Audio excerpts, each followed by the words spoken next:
Hey guys, Mike from Shamino's workshop. Here is a Korbanth Crimson Lord hilt. This should be arriving to everybody. I got mine probably a week ago or so. I also yesterday just received my signed Ray Park photo. I should actually open that. We'll do a little bit of an unboxing here. See what that looks like.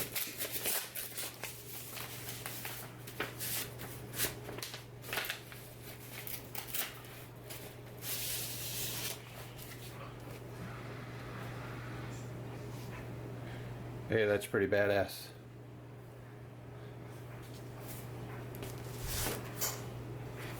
I can see why Korbanth mailed it separately, right? Just to make sure the photo stays protected. That was a great idea. Awesome. Okay. So I got this, yeah, like I said, I got it about a week ago. And I wanted to design my own chassis for this. I know Goth is going to have something. Jimmy's Junk has something. I think that's all I've seen so far. And those are probably more on the high-end side. Goth will probably do like his eco chassis. I'm sure he'll do a master chassis for this at some point. So I wanted to target the sort of, budget friendly, something in the States where, you could order it printed, and not have to ship, not have to buy it from the UK or overseas. And I also wanted to support a removable battery option. With a kill switch instead of in hilt with charging. So that's what I was after with my chassis. And so let's break it down. So let's show off the hilt first. Is it realistic to screen used or screen shown or even animated series? Screw holes, sound venting, unlikely, right? It's unlikely that you'll see these screws on the Canon hilt or the animated hilt. I'm not really sure. I looked that hard, but I doubt it, right? But what I can say is installing this, I did need to break down the upper emitter section. I needed to remove the buttons, the lower half, and having these screws where they're located really made that a lot easier. So from an installer perspective, or even from a customer that wants to break it down themselves, having these screws easily accessible really helped. I think in the prototype there were no screws, and then on the Dennis hilt there's no screws, at least not visible there. So breaking down the Dennis hilt was a little bit different. No sound venting, no visible sound venting. The sound venting is sort of concealed, and can sound muffled. So here the sound is nice and bright. There's two speakers right by the sound vents.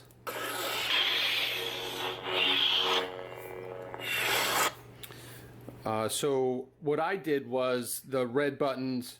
So actually, you know what? I have a second chassis printed. So basically the chassis comes in two parts. One is the upper end, and then one is the lower hand, and it's two parts because my printer can't print something this large. So I had to design it so that they could be printed and then glued together. So I have two recess pieces, and then so basically male female, right? And they would just connect, and then I just use E6000, load it up here and then there, assemble it, wipe off the excess, tape it, and let it sit for a day to cure. right? So that was my solution for that. But essentially, this is what you're seeing in here. So the speakers line up to their speaker vents, 2 removable batteries, 2 Proffie bays, 28 mil base speaker that sits vertically. And then what else? Oh, and then Shtok PCB, you know, low profile, short pins, which will work with the V2 or the V3. I have V3 in here. So it'll work with the V2 or V3. It might work with the Eco if you use short pins on the Eco.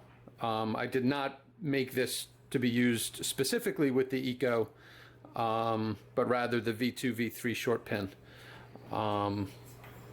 Chassis fully removable. I did not add a specific place for a chamber, but I did add this little bridge over the speaker, not for any kind of accent lighting, really just to make sure that this was supported, right? Because with the speaker designed this way, I was just concerned that this was an easy break point. So I added the bridge to help with that. But then in hindsight, we could put a pixel strip over here and then maybe even, you know, hide it or conceal it with some sort of, I don't know, mesh perhaps, maybe something 3D printed that would just fill the void but allow sound to vent through. So I didn't do that with mine, but I might go back and maybe just add a pixel strip under each one. And then, you know, there's wire channels that would allow you to get back under the ProffieBoard. Keystone battery terminals, low profile tactile switch with wire channels, so that, you know, you can run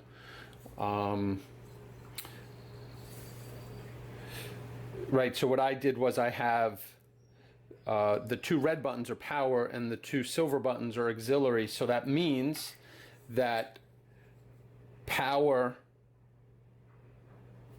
from one of the buttons have to run down to the other chassis to connect to the ProffieBoard, and then auxiliary for one also has to run up to the top chassis. So I've allowed for that through wire channels that'll go through both sides. So then, you know, once everything's installed and test fit and things are working, then just finish it off by gluing them. I use E6000 here, especially if you ever needed to break this down. E6000 will break apart as long as you do it gently and maybe get like a little a knife in the seam to kind of break that seal and then slowly be able to break it apart. Maybe a little bit of heat, but I wouldn't, only because the PLA would probably melt. But oh, and then obviously kill switch. Yeah. So those are the 2 main chassis parts. There is a third part, which is this little guy, which sits up in the emitter. For those of you that have this, you'll know. I think it's basically 28 mil throughout, but once it hits this emitter, right, to be able to deal with the claws, there's a thin piece, which this sits in. So that's what allows you to have this fully removed. These 2 connect up here, so you have your stock hilt side with a stock blade side. I had to go stock blade side only because the custom saber shop blade side's too big for the neck area. I wouldn't be able to hold it properly. So stock blade side with a stock hilt side allows the connection, and then you could just run wires from the blade side to the hilt, to a hilt side PCB, which would then be just kind of locked into the emitter. And so on the hilt side, I ran out of short pins, so I went with a Shtok V3 up in the emitter with a long pin and a long pin holder, but that causes the the blade plug to kind of sit out. So I'm waiting for more short pins. I'll rework this to use a short pin with a low profile holder, and that will buy me the extra millimeters I need to sink that blade plug so it sits flush to the black. But that doesn't, even it not sitting flush doesn't look so bad, but at least it would match down here. Okay, so with that said, let me break this down a little bit, or turn it on. I think these, I use my 3-watt 4-ohm speakers.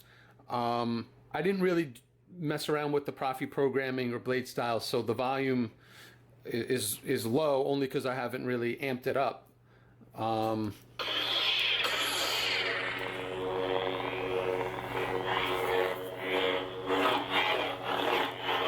My other thought, since there's 2 ProffieBoards here, my other thought is one would be the main, like for the main blade, let's say, where you have, you know, boot and font and force effects, or quotes. And the other one is just going to be for blade effects or sound effects without the quotes. So, right, so I can switch. I only have one font on here, but I could switch fonts with the auxiliary. You know, you maybe altering the font WAV files so that one has all of the effects and one is really just a secondary blade, so it doesn't have some of those primary effects like boot and font.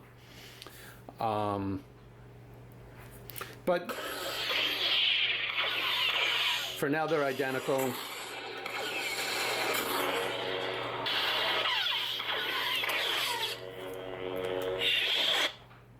I love that. Okay, so let's do this. Let's take that off, and we'll drop a blade in there. These are just my demo blades. So the blade retention is concealed under these little, I don't know, emitter caps. So you can retain the blade plug or the blade.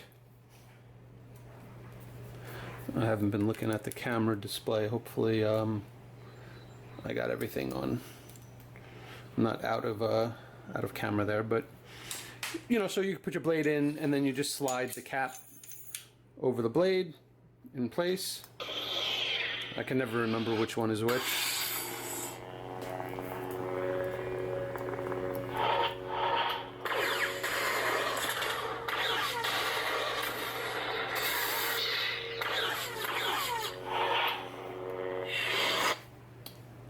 I think what I'll do is either use the claw or these 2 screws, because this screw is only on one side and that just holds this silver piece on, and this screw here is what's holding the top emitter to this black piece.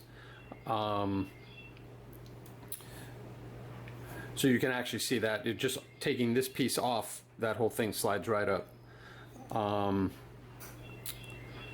What was I going to say though? Oh, right. So maybe aligning the one power button, or I should say the top chassis power button, either with the claw or with the buttons, right? Pick one and then always align that power button to it, so you know that this is top and therefore that is bottom.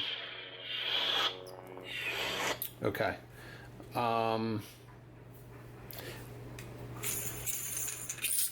I only have 1 7/8 inch blade, so I can't put both in at the same time. But you can see I have a Shtok V3 hilt side in there. That's got 16 pixels instead of the 5 with the V2, so you could do a lot more with that. I also have my long pin holder that I've updated to support the new pin layout, because the pogo pins on the V3 are laid out differently than the V2. So I had to update my holders. So those are available in my store. I just have one listing, so you can choose V2 or V3, and you can choose short or long. No, I'm sorry, you could choose V2 or V3, and you could choose 7/8 inch or 1 inch for the holder. So these are 7/8 inch. And like I said earlier, I'm going to swap that out for a low profile short pin once I get more short pins. I think those actually do arrive today from Saber Bay. The hilt comes with 2 blade plugs, which is real nice to include. And got to make sure we lock that in place. Okay. And then, you know, same thing down on the bottom. Now here though,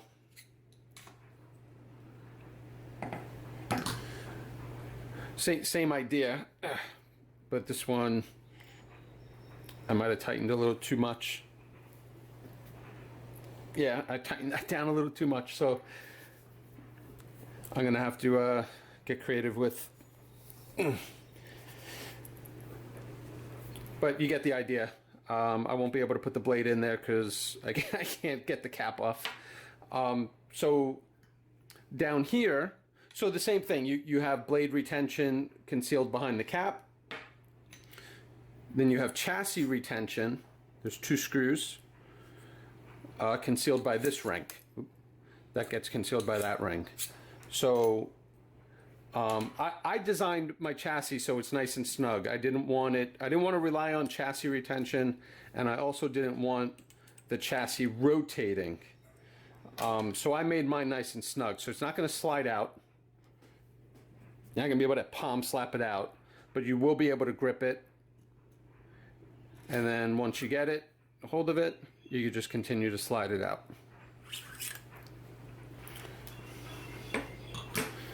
So you can see the kill switches, the tactile switches, 18650 batteries. I'm going to put some decals on there to dress them up. V3 emitter, short pins. V3 short pins for the upper emitter. Right, so basically it goes something like that, right? Where the buttons are lined up with the switches, the speakers are lined up with the sound vents at an angle. The speakers don't point at the sound vents. They're at a 90 degree to the sound vents. Not sure that's going to really matter with resonance or anything. There really is no resonance. The sound is really just not like that, but like that, right? So the sound's kind of maybe just hitting in this area. So not much resonance as you might think in a speaker turned vertically or horizontally and resonating down the tube. So resonance works a little different here, but the Proffie holders, the Proffies are not glued in place. They're just held. Again, there's a snug, funny word. You know, I designed the holder to really hold it without need of tape or glue, especially in the removable setup where the ProffieBoard and the battery are back to back. Really don't want to tape that. And I'm not a huge fan of glue for the ProffieBoard, but in certain cases it makes sense, in which case E6000, just a little dab on the corners, will really hold that in place. And E6000 is real easy to break. So even using sort of like a plastic or wooden dowel, you can get up and poke it out. Or even, you know, taking the battery out, right? Get you access to the bottom of the Proffie. Boom, right? And you could just kind of push it if you needed to. I didn't use glue, so these will just, you know, lift up and then lift back down. When I'm done programming everything and I know I don't need to get to that SD card, or you can through the USB port with a right angle adapter. That's why this slit is here. You can get your USB cable in there without having to remove the ProffieBoard, or you could just lift it up a little bit and get access to your SD card, USB port, push it back down. But for me, once I'm done really programming it, I would probably lock in the corners with a little bit of E6000 so that they don't lift up or move. Especially if you're gonna try dueling with it, you know, vibrations might knock it out of place. So that's generally what I do.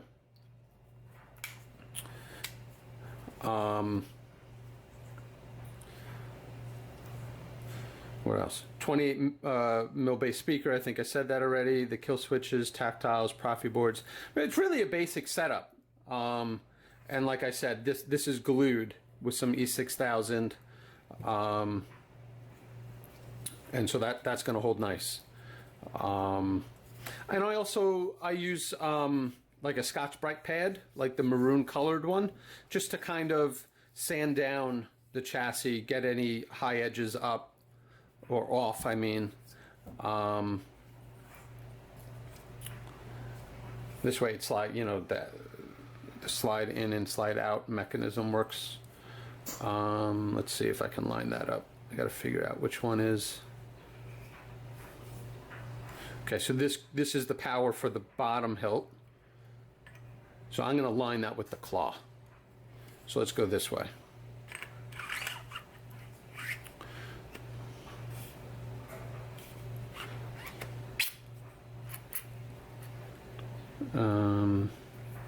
And so the way that I do this to get my orientation right is the chassis retention screw needs to sit in the middle of the bridge. So as long as you align that chassis to the middle of the bridge or thereabouts, there is a margin of error there. Darn it, I didn't turn the kill switch on.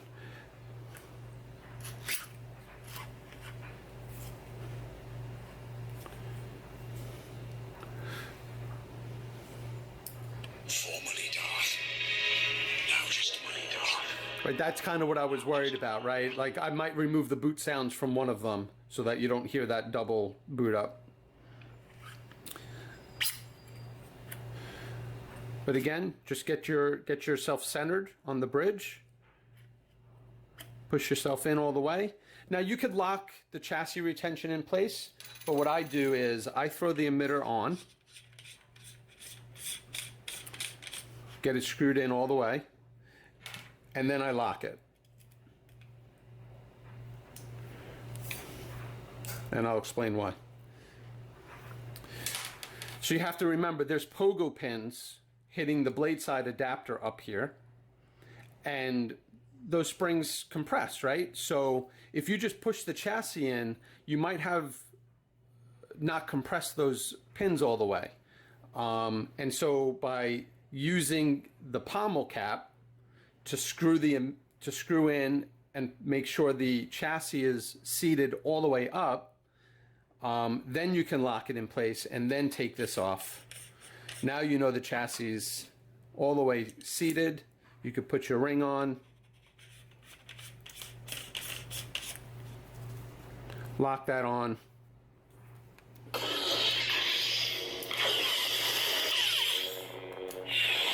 and that's it.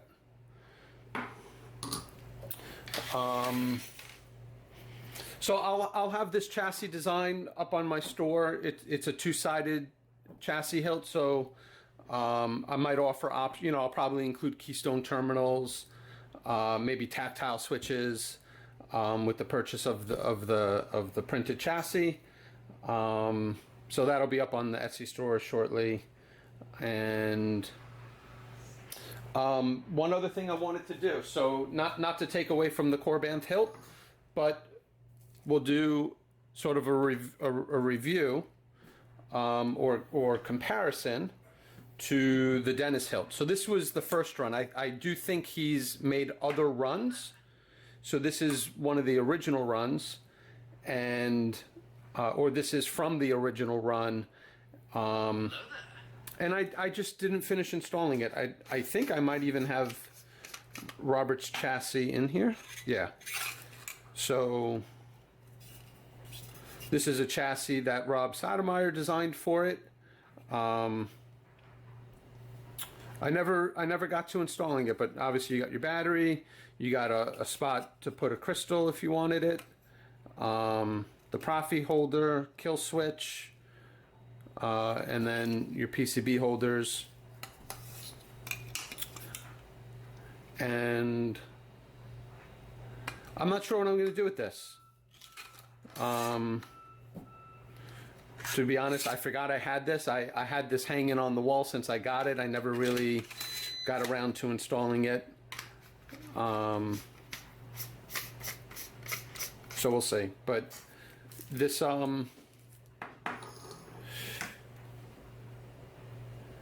they're similar in that, I mean, they're both modeled off the same hilt, so of course they're going to look similar. I mean, how many Luke Heroes and Graflexes exist? They're going to look similar because, well, they're based off the same, you know, Canon hilt. You know, but there's differences, right? The red buttons are sized differently. Even the silver buttons have a different size. These grooves are definitely bigger on Dennis's. 1, 2, 3, 4, 5, 6, 7, 8, 9. 1, 2, 3, 4, 5, 6, 7, 8, 9. They 9 rings. Red cap here. The claws look about right, but you can tell the emitters are different. Different screw, 2 screws, 3 screws. Smaller black ring, red ring versus black ring. The internals are completely different. Sound venting is completely different. Both great hilts in my opinion.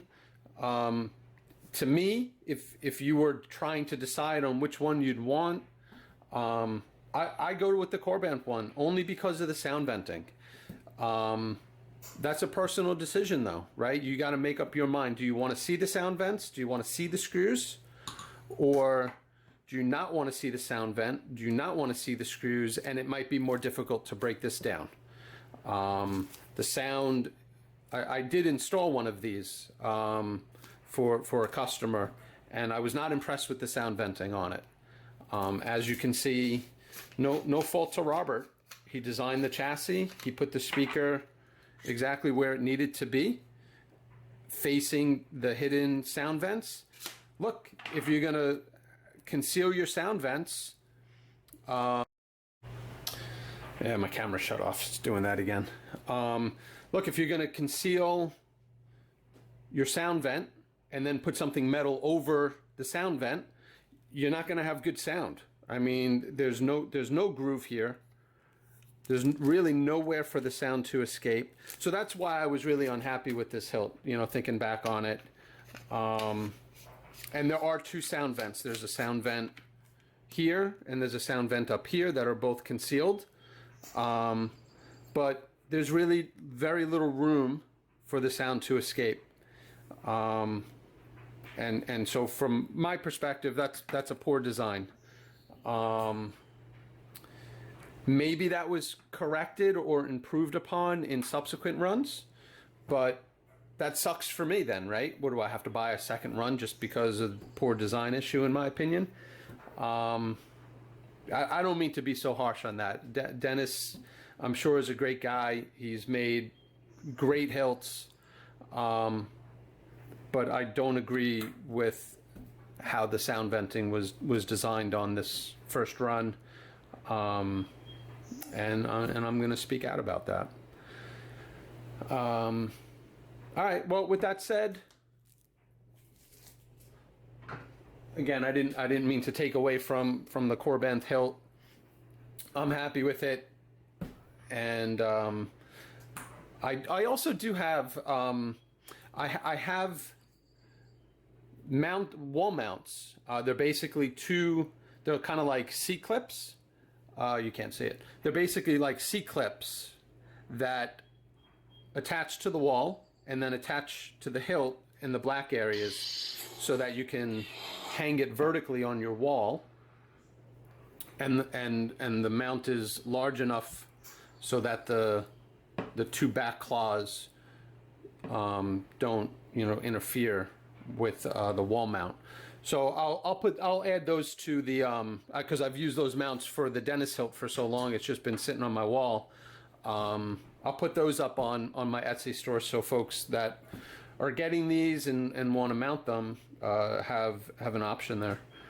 All right. Well, you know, any questions, concerns, feedback, you know, please leave me some feedback in the comments. Reach out to me on the Facebook page if you have questions. Otherwise, thanks for watching, guys.